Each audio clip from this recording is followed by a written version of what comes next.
नमस्कार बच्चों। आज जो हम लोग टॉपिक पे बात करने वाले हैं वो है हमारे पास काइनेटिक थ्योरी ऑफ गैसेस।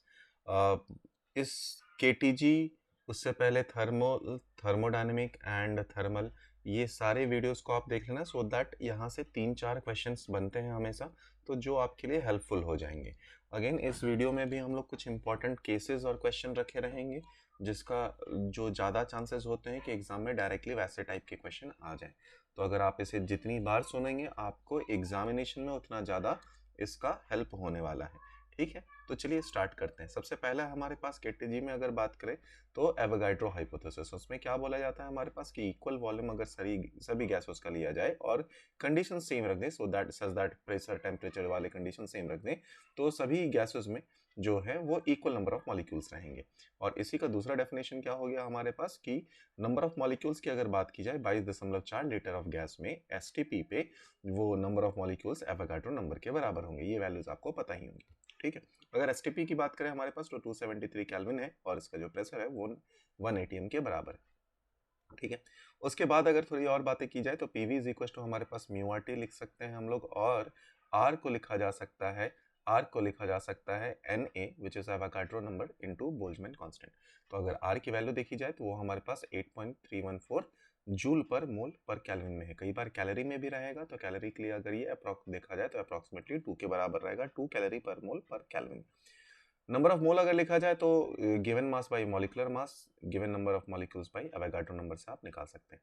ठीक है, उसी के तरीके से अगर हम लोग और निकाले जाए तो हम लोग लिख सकते हैं PV is equal to n k B T, या P is equal to n k B T से भी निकाला जा सकता है। कुछ कई बार यहाँ पे डेंसिटी के फॉर्म में भी दिया जा सकता है, तो पी को या पीवी को आप म्यू को लिख सकते हैं हम लोग एम अपॉन एम नॉट, और मास बाय वॉल्यूम हमारे पास पता है डेंसिटी हो जाएगा, तो P is equal to density by M naught into R T के बराबर हो जाएगा। ठीक है, अब बिहेवियर ऑफ गैसेस की बात कर सकते हैं। तो कई बार ये सवाल पूछा जाता है बेटा, और बहुत कॉमन सा सवाल है, तो अगले पॉइंट पे बिल्कुल ध्यान दें और ये आपको बिल्कुल याद रहना चाहिए कि कोई भी रियल गैसेस हो वो हमेशा low pressure and high temperature पे कैसे बिहेव करते हैं, वो आइडियल गैस के जैसा बिहेव करते हैं। लो प्रेशर होने पे क्या हो जाएगा, जो हमारे मॉलिक्यूल्स हैं वो दूर दूर रहेंगे, और हाई टेम्परेचर होने पे इसकी स्पीड या काइनेटिक एनर्जी ज़्यादा रहेंगी। ठीक है, तो अगर दूर दूर रहेंगे तो उनमें गैसेस का इंटरेक्शन कम रहेगा। तो अगर हमारे पास ये कर्व दिया हुआ है तो यहाँ पर देखिए, तो सबसे क्लोजेस्ट आइडियल गैस के कौन सा है, T1, तो T1 के लिए क्या होना चाहिए हमारे पास, टेम्परेचर सबसे ज़्यादा। अगर प्रेशर के रिस्पेक्ट में बात किया जाता तो प्रेशर कम होना चाहिए। ठीक है, चलिए आगे बढ़ते हैं। फिर आता है हमारे पास कोई खास बात नहीं, बॉयल्स लॉ। तो अगर कांस्टेंट टेम्परेचर है V P is direct inversely proportional to V, यानी P V is equal to constant.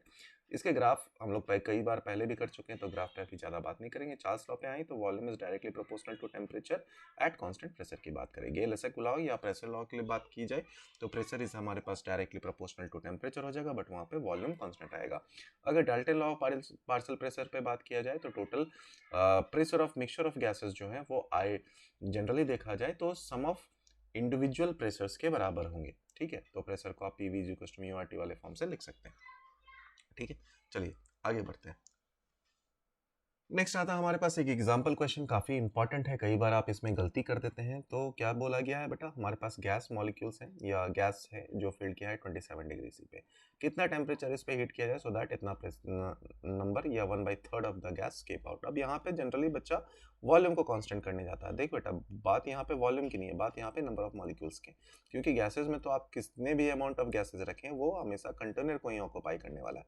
तो अगर इनिशियली देखा जाए तो हमारे पास n था और जो टेम्परेचर 31 था, मतलब 300 डिग्री सी था।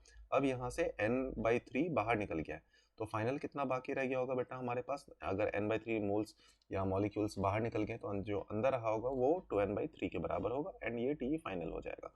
तो आप दोनों को बराबर कर दीजिए, P V is equal to n R T, तो देखा जाए n इंटू टी का प्रोडक्ट कॉन्स्टेंट है, यानी n into 300 should be equal to 2n/3 into T final के बराबर। तो टी फाइनल यहाँ से अगर आप निकालें तो टी फाइनल आई थिंक 450 आता हुआ दिख रहा है, 450 केल्विन आता हुआ दिख रहा है। जब उसको डिग्री सी में सिंप्लीफाई कर देंगे तो आ जाएगा हमारे पास अपना आंसर।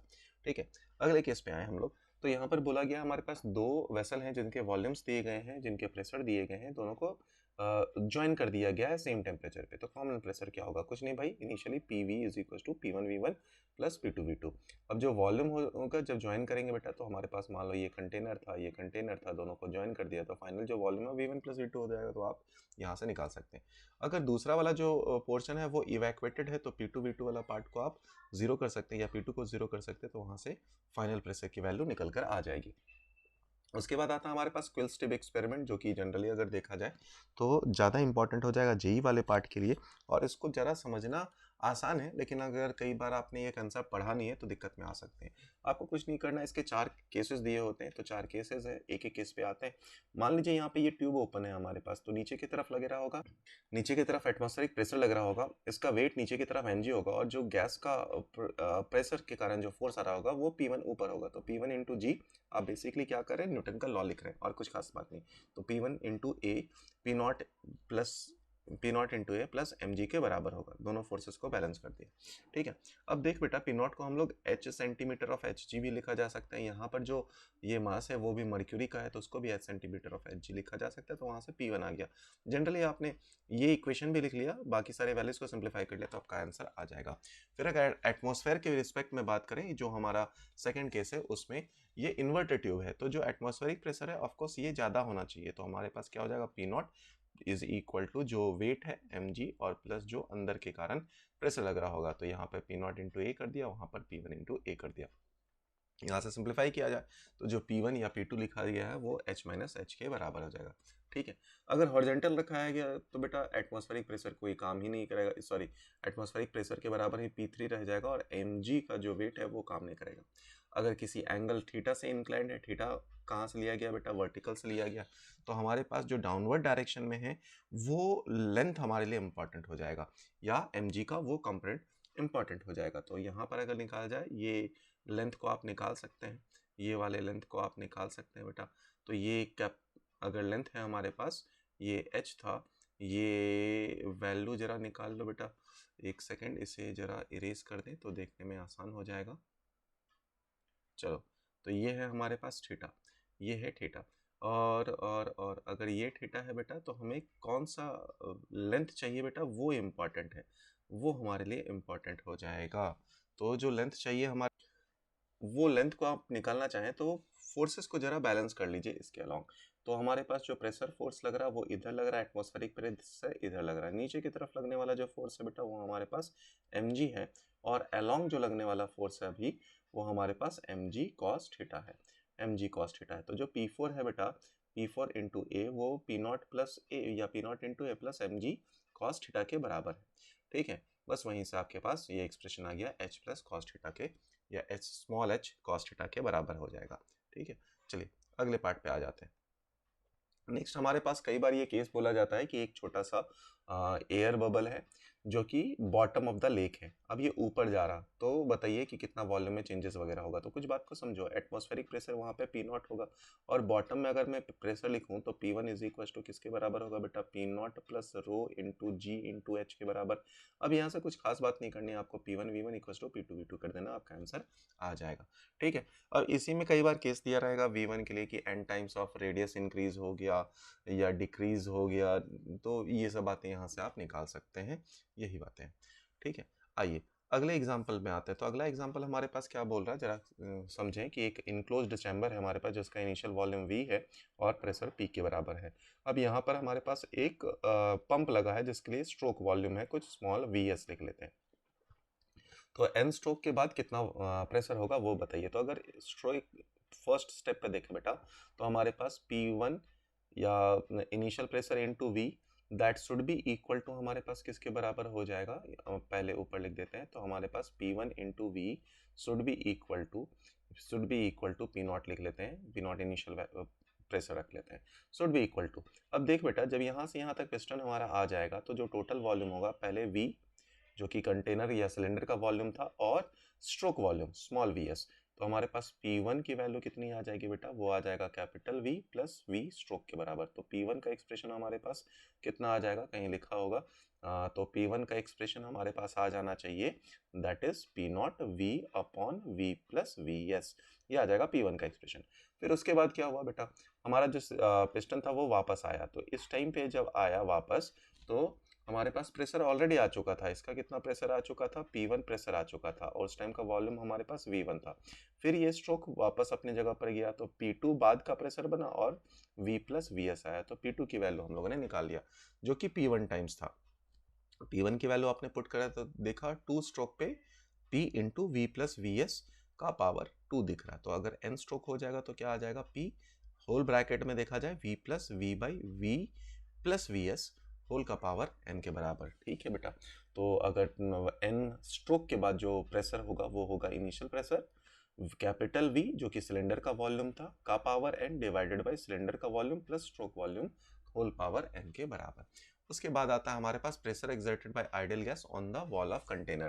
तो जो वॉल ऑफ कंटेनर में बेटा एक्सप्रेशन है हमारे पास, वो एक्सप्रेशन क्या है, P is equal to 1/3 m into n, n है number of molecules divided by ये है V। तो अब n बाई V को हम लोग स्मॉल n भी लिख सकते हैं, इसको लिख सकते हैं number of molecules per unit volume, ठीक है, इंटू V स्क्वायर। तो यहाँ से एक एक्सप्रेशन हमारे पास आ जाएगा। दूसरा, मास बाई वॉल्यूम को भी हम लोग एक टर्म्स में निकाल सकते हैं, मास बाई वॉल्यूम को डेंसिटी लिख सकते हैं, तो ये एक और फॉर्म है। तीसरा, हम लोग एनर्जी के टर्म्स में भी इसे निकाल सकते हैं, क्योंकि हाफ mv स्क्वायर वाले फॉर्म से निकाल सकते हैं, तो pressure is equal to 2/3 of E by V के बराबर है। अब आता है हमारे पास काइनेटिक इंटरप्रिटेशन ऑफ एनर्जी। तो एनर्जी को हम लोग क्या लिख सकते हैं बेटा, 3/2 kBT लिख सकते हैं। ये कहाँ से आया होगा, क्योंकि अगर आप देखें तो ट्रांसलेशन एनर्जी 3 पार्ट में है, और हर पार्ट के कारण जो कंट्रीब्यूशन होता है वो हाफ kBT होता है। तो ट्रांसलेशन के कारण 3 पार्ट में कंट्रीब्यूशन हो रहा है, यानी कि 3 kBT या 3/2 kBT के बराबर हो गया।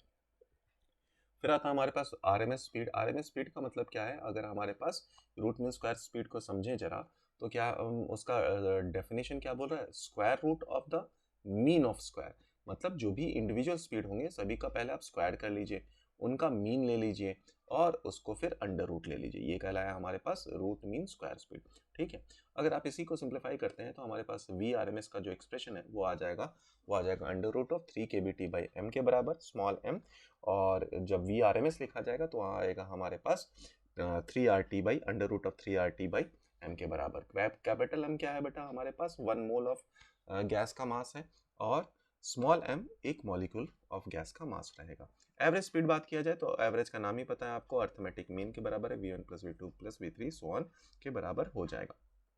ठीक है, वी एवरेज का अगर एक्सप्रेशन लिखे तो हमारे पास किसके बराबर आएगा, under root of 8RT by pi m के बराबर आएगा, और अगर देखा जाए तो 0.93 times of V R M S के बराबर होगा। ठीक है, और मोस्ट प्रोबेबल की बात करें तो ये energy possessed by most of the gases के पास जो एनर्जी होता है उसी को हम लोग मोस्ट प्रोबेबल स्पीड बोलते हैं, जिसकी वैल्यू अगर लिखा जाए तो under root of 2RT by m के बराबर है, या 0.83 है। अब अगर हम लोग किसी भी कंटेनर के लिए नंबर ऑफ या fraction of number of molecules के पास स्पीड की बात करें तो सबसे ज़्यादा फ्रैक्शन किसके पास है, या सबसे ज़्यादा नंबर ऑफ मॉलिक्यूल जिसके पास सेम स्पीड होगा वो कौन सा होगा बेटा, वो होगा हमारे पास वी मोस्ट प्रोबेबल के बराबर। ठीक है, वी मोस्ट प्रोबेबल के बराबर। उसके बाद ज़्यादा किसके पास है बेटा, तो उसके बाद अगर हम लोग देखें तो उसके बाद का जो स्पीड होगा वो वी एवरेज है, तो वी एवरेज उससे ज़्यादा है, और उससे भी ज़्यादा हो जाएगा कौन सा हमारे पास, वी आर एम एस। तो फाइनल जो सबसे हाई स्पीड वाला है उसके लिए नंबर ऑफ मॉलिक्यूल्स थोड़े कम होंगे, तो वो आ जाएगा हमारे पास वी आर एम एस का ग्राफ। ठीक है, आइए फिर हम लोग बात करते हैं डिग्री ऑफ फ्रीडम क्या है। तो डिग्री ऑफ फ्रीडम को अगर डिफाइन किया जाए तो ये टोटल नंबर ऑफ कोऑर्डिनेट है या इंडिपेंडेंट क्वांटिटीज हैं जो किसी भी सिस्टम को कंप्लीटली डिफाइन करने के लिए जरूरत पड़ते हैं। जैसे कि हमारे गैसेस के लिए देखा जाए तो ट्रांसलेशन एनर्जी जरूरत है, रोटेशनल एनर्जी जरूरत है, एंड वाइब्रेशन है। तो ईच डिग्री ऑफ फ्रीडम के लिए हमारे पास 3.5K या 1/2 RT एनर्जी एसोसिएटेड होता है। तो अगर मोनो एटमिक लिखे तो मोनो एटमिक के लिए number of degree of freedom हमारे पास 3 के बराबर होती है, तो इसके पास जो एनर्जी मिल गया वो 3/2 RT है, इसके पास सिर्फ ट्रांसलेशन एनर्जी है। CV की बात करें तो degree of freedom divided by 2, यानी CV का एक फॉर्मूला है हमारे पास, degree of freedom divided by 2 into R के बराबर। CP की बात करें तो CV प्लस CV R के बराबर हो जाएगा, यहाँ पर गामा भी निकाले तो 5/3। सिमिलरली डायटमिक के लिए लिखा जाए तो यहाँ पे 3 ट्रांसलेशन 2 रोटेशन है, यानी 5/2 RT हो जाएगा। CV की value 5/2 R, 7/2 R and gamma का वैल्यू लीनियर ट्राइएटमिक में बात करें तो लीनियर, नॉन लीनियर, लीनियर के लिए अगर देखा जाए तो डिग्री ऑफ फ्रीडम 5 ही होगा, तो इसके लिए भी डिग्री ऑफ फ्रीडम 5 होने के कारण आप इसकी गामा वगैरह की वैल्यू निकाल सकते हैं। नॉन लीनियर की बात की जाए मतलब ट्राइएटमिक में नॉन लीनियर के लिए तो डिग्री ऑफ फ्रीडम यहाँ पर 6 हो जाएगा, तो CV का एक्सप्रेशन आप निकाल सकते हैं। अगर मोलार स्पेसिफिक हीट, अब देख बेटा CV का एक्सप्रेशन 2 है, दोनों हम लोगों ने लिख दिया, degree of freedom divided by 2 into R के बराबर, और degree of freedom divided by 2 को आप 1 बाई गामा माइनस 1 भी लिख सकते हैं, मतलब F/2 का वैल्यू 1 बाई गामा माइनस 1 भी है। ठीक है, CP भी आप यहाँ से निकाल सकते हैं। आइए मीन फ्री पाथ की अगर हम लोग बात करें तो मीन फ्री पाथ क्या होता है बेटा, ये हमारे पास वो मीन डिस्टेंस है बिटवीन टू सक्सेसिव कोलिजन के बराबर। तो आई का एक्सप्रेशन हम लोग निकाले तो वो आता है हमारे पास 1/√(n पाई d स्क्वायर। अब d क्या होता है बेटा, हमारे पास जो मॉलिक्यूल्स हैं उनका डायमीटर के बराबर है। PV इक्वल टू आपके पास nRT भी होता है, ठीक है, और n को आप यहाँ से PV इक्वल टू nRT है हमारे पास, n/v को हम लोग स्मॉल n भी लिख सकते हैं, यानी p की जगह पर आप क्या लिख सकते हैं, n kBT। तो यहाँ से जो n है बेटा उसको हम लोग रिप्लेस करके यहाँ पर पुट कर देंगे, तो जो I का एक्सप्रेशन आएगा उससे हमें एक रिलेशन मिल जाएगा। तो I का एक्सप्रेशन क्या आया बेटा, kb into T divided by √πd² p के बराबर, मतलब जो हमारे पास मीन फ्री पाथ है वो डायरेक्टली प्रोपोर्शनल है टेम्परेचर के, इनवर्सली प्रोपोर्शनल है हमारे पास प्रेशर के। ठीक है, आइए लास्ट पार्ट पे बात करते हैं। हमारे पास क्वेश्चन बोला गया है कि एक हमारे पास डायटमिक गैस का कंटेनर है जो कि मूव कर रहा था किसी वेलोसिटी से, तो इसके पास जो काइनेटिक एनर्जी है वो हम लोग निकाल सकते हैं। ठीक है बेटा, तो इसके पास काइनेटिक एनर्जी हमें पता चल गया कितना है बेटा वो काइनेटिक एनर्जी। तो इसका काइनेटिक एनर्जी कहाँ गया, हाँ, तो इसका काइनेटिक एनर्जी को हम लोग लिख सकते हैं that is equal to half total mass, मतलब n इंटू जो भी इसका मास था मॉलिक्यूलर मास इंटू v² या kinetic energy, that should be equal to suddenly ये रुक गया। तो जैसे ही ये रुक गया तो यहाँ पर राइज इन टेम्परेचर हो जाएगा बेटा। तो राइज इन टेम्परेचर के लिए अगर लिखना चाहें तो हम लोग NCV डेल्टा T लिख सकते हैं। तो आया NCV की वैल्यू अगर लिखा जाए तो डायटमिक है बेटा, डायटमिक के लिए तो 5/2, CV की value 5/2 into R into delta T लिख सकते हैं। ठीक है, बस सिंप्लीफाई करेंगे हमारा आंसर आ गया, n से n कट गया बेटा, 2 से 2 कट गया, तो डेल्टा T की वैल्यू जी कितने के बराबर आ जाएगी, delta 2 is equal to m into v² divided by 5r। अब जरा इसी बात को देखो, m है हमारे पास 40 ग्राम के लिए 10⁻³ और ये है हमारे पास 200 इंटू 200, तो यहाँ पर देखो बेटा 2 और 1 0, 3 0 यहाँ से गायब हो गया, डिवाइडेड बाई हमारे पास है 5 इंटू आर, तो 5 इंटू आर यहाँ से गया हमारे पास, तो ये बच गया 4। तो अब देखो 8 इंटू 40 तो बन गया वो हमारे पास 320/r, तो ऑप्शन नंबर 2 आ गया।